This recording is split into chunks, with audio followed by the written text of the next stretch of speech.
Esperar em ti é sempre caminhar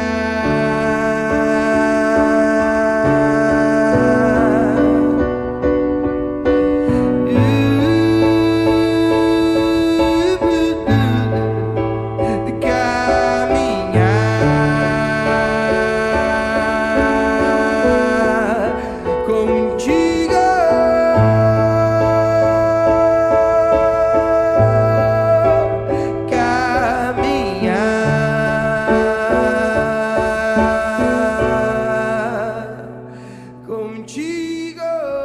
Fala, gente, tudo jóia? Que bom ter vocês aqui de novo. Eu sou o André, tô aqui com o Rodrigo e eu acho que já deu para perceber pela vinheta aí que a gente tá no início de uma nova série. Você viu o vídeo aí e eu quero ouvir do Rodrigo. O Rodrigo vai nos conduzir aqui hoje e eu quero ouvir, Rodrigo, que série é essa? Fala pra gente. Então, André, esse mês a gente vai falar sobre promessas, né? Mas não qualquer promessa, né? A gente vai falar sobre promessas que movem a gente, que são capazes de motivar o nosso coração, né? Esse é o assunto desse mês. Legal. Rodrigo, você fala sobre promessa e já vem aqui uma questão. Porque a gente tá num mundo, tá numa realidade onde nem para ser bonzinho, nem sempre as promessas são cumpridas, né? E aí parece que assim, é difícil falar em promessa e pensar que elas nos movem.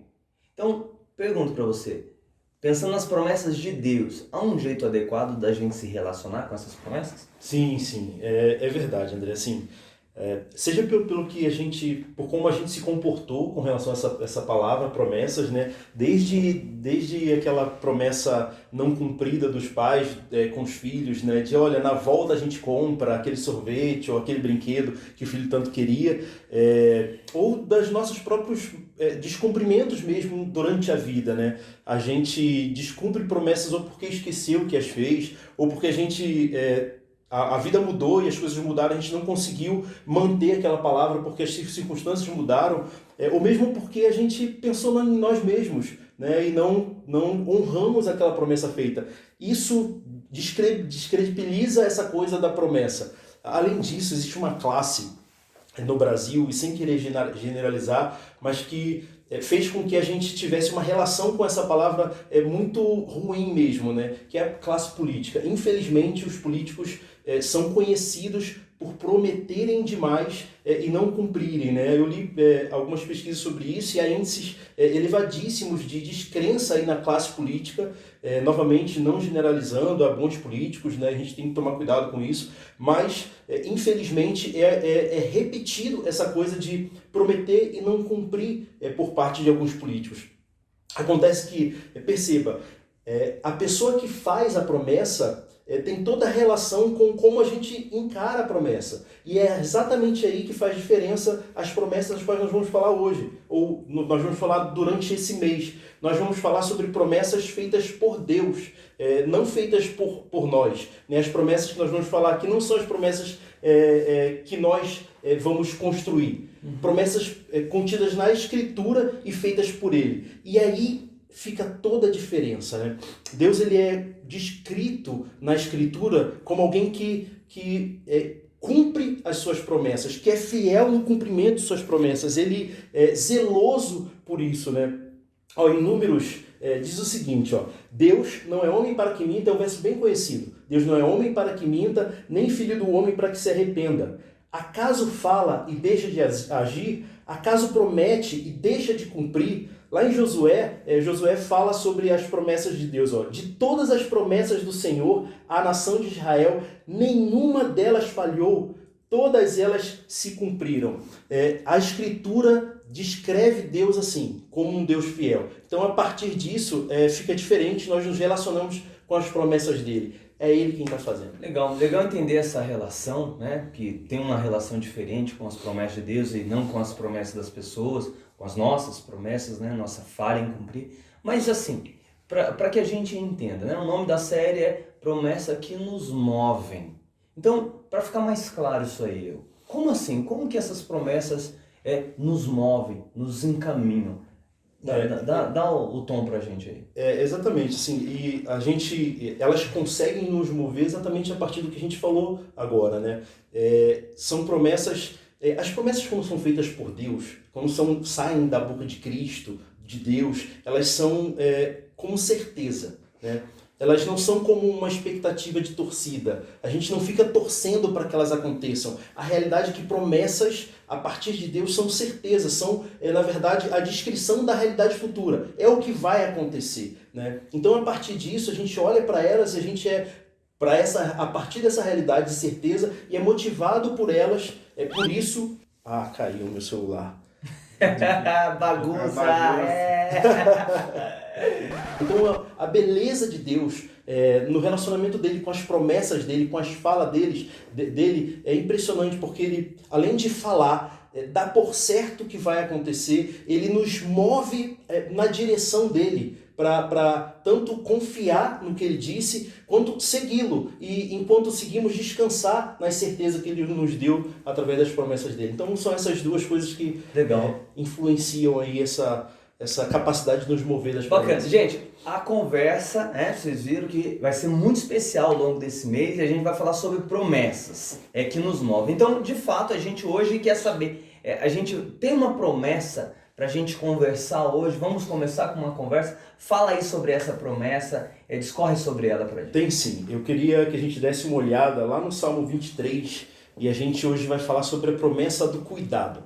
Esse salmo tão conhecido da gente que é uma beleza esse salmo. Eu queria que você lesse comigo e o percebesse como uma oração mesmo, né? Olha o que diz o salmo. O Senhor é o meu pastor, nada me faltará.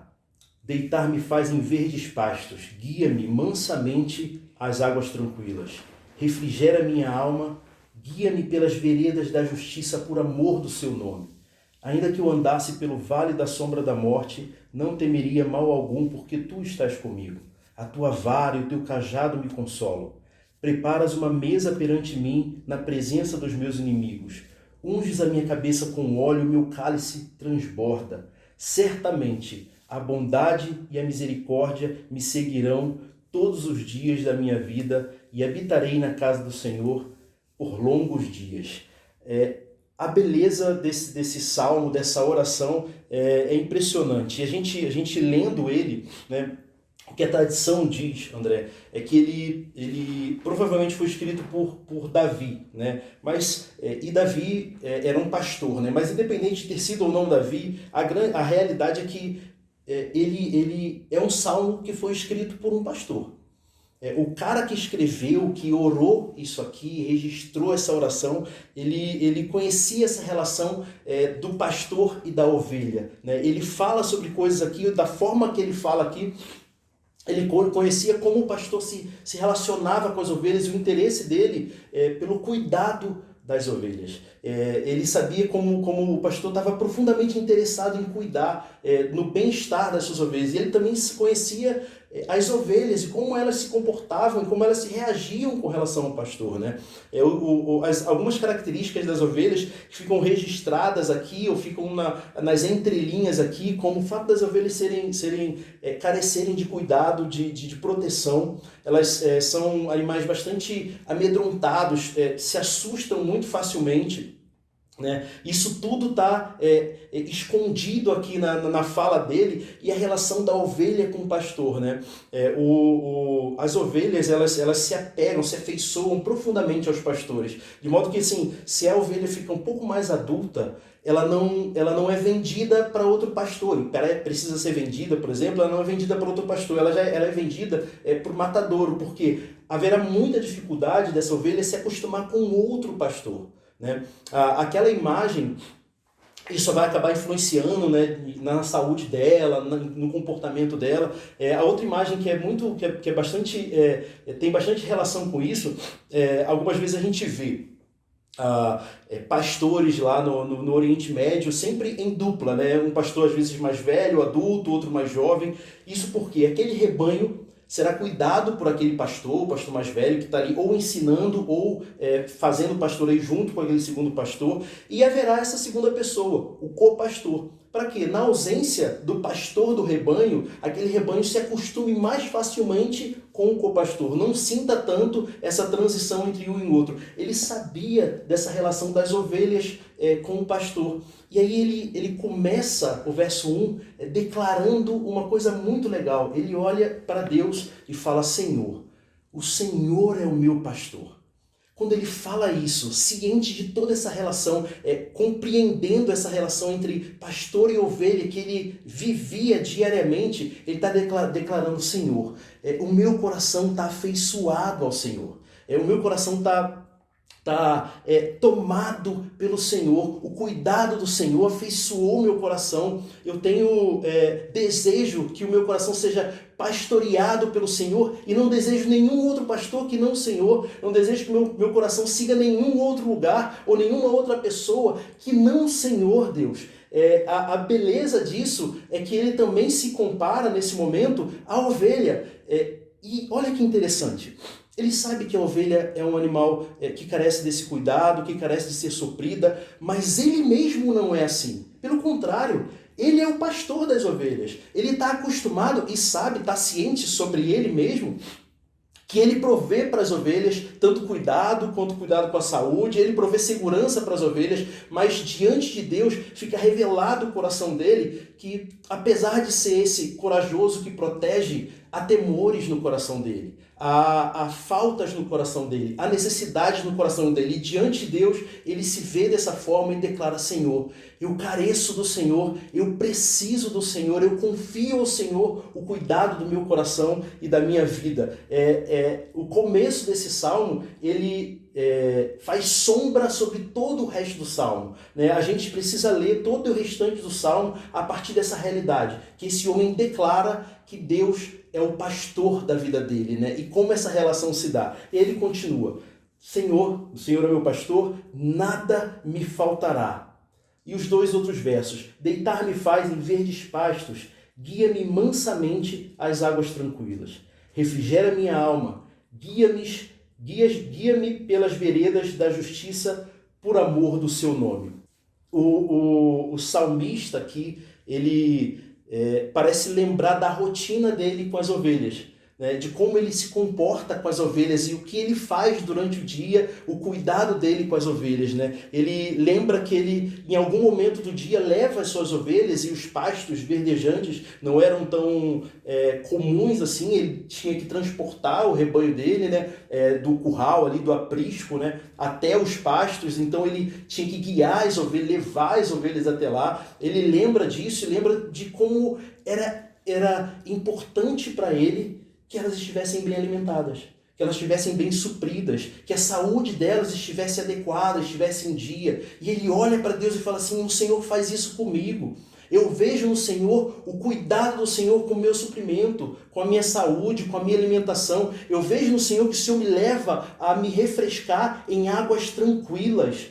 A ovelha ela é um bicho tão medroso, com tanto medo, umas características que a gente não gosta de ter relação com elas. Essa é uma delas, que se o lugar onde ela vai beber água é um bocado perigoso ou tem muito barulho, ela não toma água. Ela é capaz de estar perto de onde ela conseguiria saciar sua sede, mas ela não faz isso porque ela tem medo disso. Veja como a gente em alguma medida, parecido com isso. Não poucas vezes a gente está a um passo de conseguir algo, de realizar alguma coisa, mas as nossas memórias passadas, os nossos medos, nossos traumas passados fazem a gente não continuar, não dar o próximo passo, justamente porque a gente foi construído com traumas e temores antigos. E aí a certeza não que a gente tem que sair agora decidindo coisas porque o Senhor é o nosso pastor e dando passos sem considerar a consequência deles. Não é isso. A realidade é que a gente é chamado para viver não a partir dos nossos medos, mas viver a partir da realidade, da certeza de que o Senhor vai guiar a gente, seja para os pastos verdejantes, seja para as águas tranquilas, mas o Senhor está guardando a gente. E aí o verso 3 continua: refrigera a minha alma. O pastor ele tinha três envolvimentos no cuidado com as ovelhas. Ele cuidava tanto da segurança delas, quanto da saúde delas, e do suprimento delas, né? Ele tinha habilidade ali pela vivência com as ovelhas de perceber quando uma estava doente, uma estava mais com algumas interações com a saúde não adequada, né? Essa também, muito mais essencialmente, muito mais profundamente, é a realidade sobre Deus. Ele sabe que quando as coisas não vão bem, é natural do ser humano que o nosso coração se aperte dentro de nós, que a nossa alma fique apertada, fique comprimida, nosso peito sinta aquele aperto, né? E, sobretudo, ele é capaz de refrigerar a nossa alma, né? Ele nos guia pelas veredas da justiça, né? E aí é uma relação, um apontamento desse salmo bastante para o homem, né? O Senhor é aquele que realmente nos chama para segui-lo, ele mesmo nos guia pelas veredas dele, pelas veredas adequadas, nos ajuda a responder adequadamente a esse cuidado dele, andando por veredas de justiça, por caminhos retos. E aí o verso 3 encerra de forma muito legal. Por amor do teu nome, né? Ele pede todas essas coisas, ele declara todas essas verdades do cuidado de Deus, mas ele faz isso e lembra, Senhor, o Senhor faz tudo isso por amor do seu nome. Isso é belíssimo. Lá em Ezequiel, o profeta vai dizer assim, olha, falando, né, a partir de Deus, ele vai dizer assim, olha, Deus vai fazer essas coisas, mas não por causa de vocês, mas pelo amor ao nome dele mesmo. Ele vai santificar o nome dele entre vocês e vai trazer vocês aí do exílio, não por vocês, mas por amor ao nome dele, né, para que as outras nações o conheçam assim.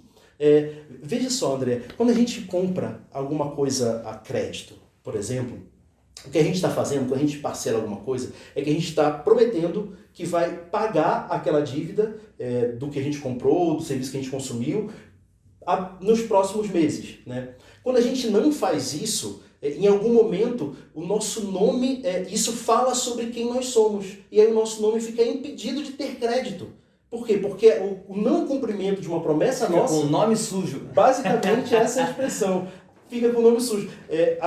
O não cumprimento daquela promessa de que vou pagar nos próximos meses, faz com que as outras empresas não confiem mais na gente.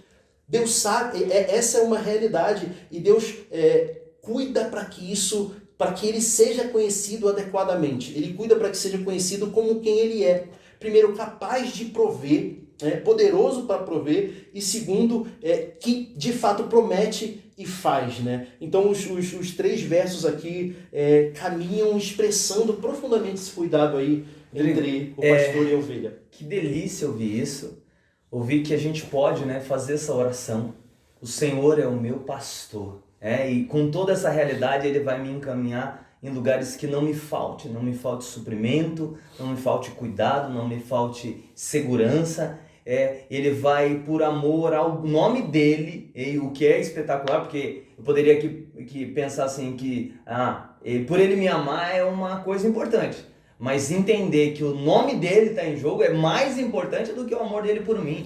O massa disso, a delícia, uma das delícias disso é que assim, não depende de eu ser a melhor ovelha, a ovelha mais adequada, sabe? Eu não preciso conquistar esse cuidado. A gente se esconde no nome dele. Pergunta? Porque até aqui agora, esse salmo ele mostra assim, uma série de cenários esplêndidos, né? Pasto verdejante, águas tranquilas. Mas aí, a pergunta que nos fica, não tem dificuldade não? Esse pastor que nos guia, faz tudo isso pra gente, dá a entender, até aqui a gente pararia e fala assim, poxa vida, a caminhada com Deus é deliciosa, é maravilhosa, né? Porque não tem dificuldade. E isso assim, pode cada um, eu mesmo ouvindo aqui, falar assim, isso não condiz muito com a minha vida não. Posso até entender que ele está me guiando, tem um pasto verdejante, tenho segurança, mas tem um outro tanto de coisa difícil também. E a dificuldade, como que fica nessa história? Não, tem sim. E o Salmo, ele continua e ajuda a gente a lidar com essa realidade, né? O verso 4 diz o seguinte, olha, ainda que eu andasse pelo vale da sombra da morte, não temeria mal algum, porque tu estás comigo. A tua vara e o teu cajado me consolam. Aqui parece que o orador, né, o salmista, começa a abandonar um pouco o paralelo entre pastor e ovelha. Ele parece começar a falar de alguém que está peregrinando, que está caminhando, né? Eu sei que o cajado e a vara que são usados pelo pastor, a gente sempre liga a essa figura ainda do pastor e ovelha, e é possível também, bem possível fazer essa ligação, mas ele parece falar de alguém que está caminhando. Os outros versos parecem dar essa perspectiva de caminhada. E aqui, Deus, esse que é o pastor que cuida, é aquele que guarda o peregrino na sua caminhada, né? Não eram seguras as estradas como as que nós temos hoje, né? Apesar de também terem seus níveis de violência, mas são muito mais seguras do que anteriormente, eram muito mais, tinha muito menos viajantes, né? Então a possibilidade de haver assaltantes era muito maior, e Deus é visto aqui como aquele que está ao lado do viajante, guardando ele, protegendo ele. Então, assim, ainda que eu ande por um vale onde eu serei muito facilmente assaltado, cercado por bandidos, eu estou tranquilo, porque o Senhor está me guardando. Se eu tenho uma vara, um cajado para me proteger no meio dos perigos que a vida ela me proporciona, porque é natural que eu viaje. Eu careço de viajar, farei isso durante a minha vida. E é isso, as lutas da vida são pertinentes à vida. As dificuldades da vida, como você descreveu, são realidades pertinentes da vida. A gente vai adoecer, a gente vai se entristecer, a gente vai perder emprego, a gente vai passar por tempos difíceis, como temos enfrentados todos, né? Mas o que tranquiliza o nosso coração, e aí veja novamente, o verso 1, o Senhor é o meu pastor, e ele liga essa declaração, liga todo o Salmo. Novamente lá no final do verso 3, por amor do seu nome, e aqui ele lembra, olha, eu não temo, porque é o Senhor quem está comigo. É sempre a bênção das bênçãos, a maravilha das maravilhas, o cuidado máximo. Não é sermos necessariamente supridos, ainda que sejamos e seremos, porque isso está garantido por Deus. E como nós falamos, Ele zela por cumprir a palavra dele. Mas é o fato de que Ele está com a gente.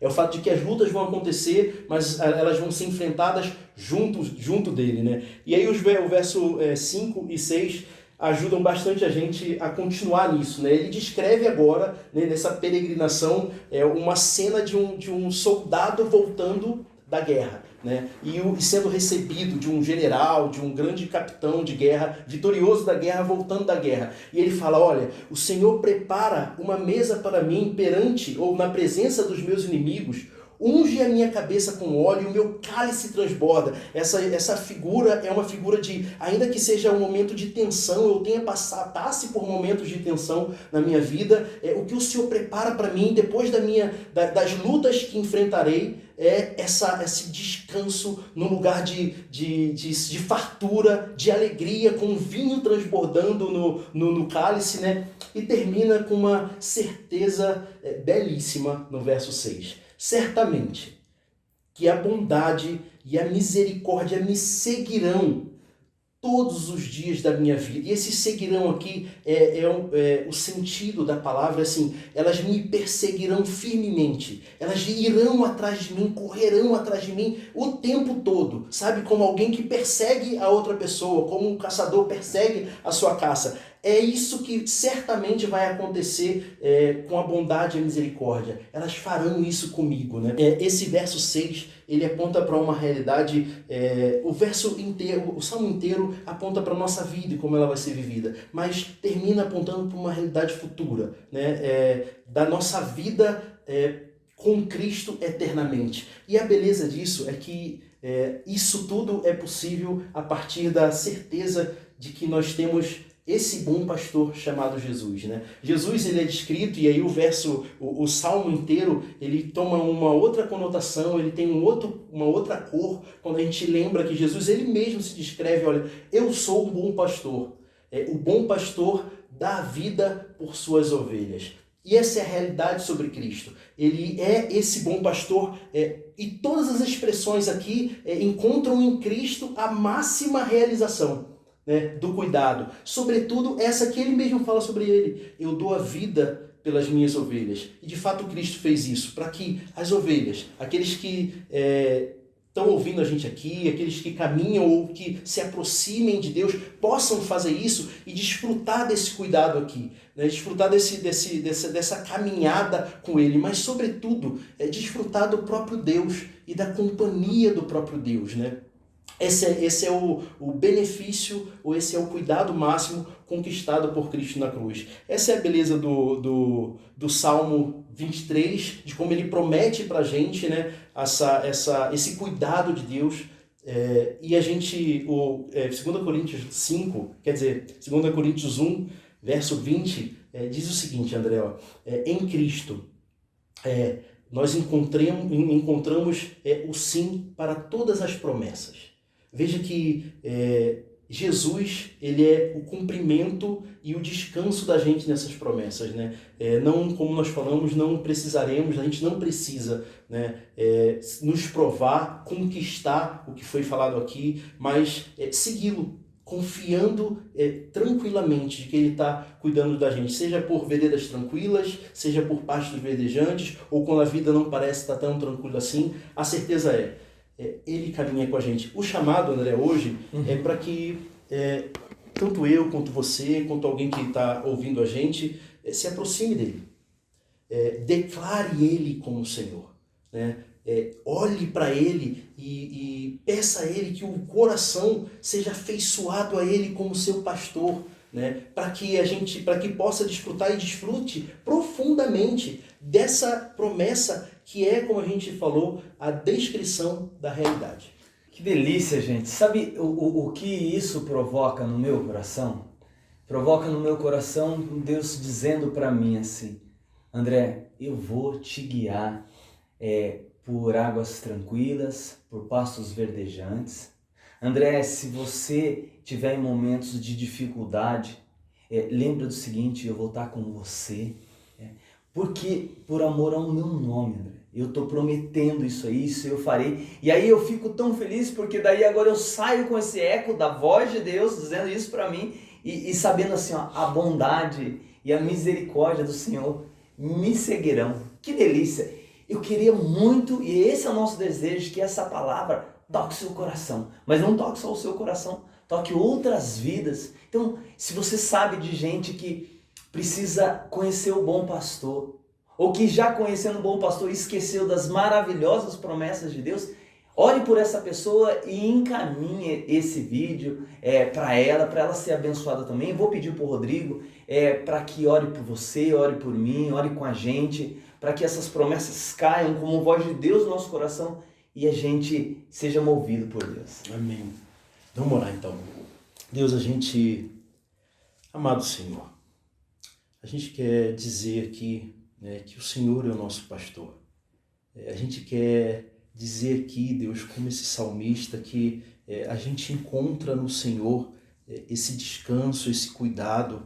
A gente quer agradecer ao Senhor que o Senhor chama a gente para descansar assim, Deus amado. A gente quer louvar o Senhor porque o Senhor é esse Deus que o Senhor é, que cuida, que zela por cumprir a sua palavra, que faz isso não a partir de nós, mas a partir do Senhor mesmo. A gente quer te agradecer, Deus, e te louvar. A gente quer pedir também, Senhor, para que quando o Senhor nos ajude, como o André falou, o Senhor nos guie, Deus amado, para seguir o Senhor, e quando o nosso coração se revoltar, ou quando em algum momento desejarmos nos afastar desse cuidado do Senhor, o Senhor nos traga para próximo do Senhor, o Senhor nos guie para junto do Senhor, pelas veredas da justiça, e novamente a gente descansa pelo fato de que o Senhor faz tudo isso por amor ao seu nome. Amado Deus, obrigado. A gente quer te louvar e pedir ao Senhor, ajuda a gente a descansar na certeza do cumprimento dessas promessas. A gente ora, Deus, e agradece ao Senhor em nome do seu Filho Jesus Cristo. Amém. Amém.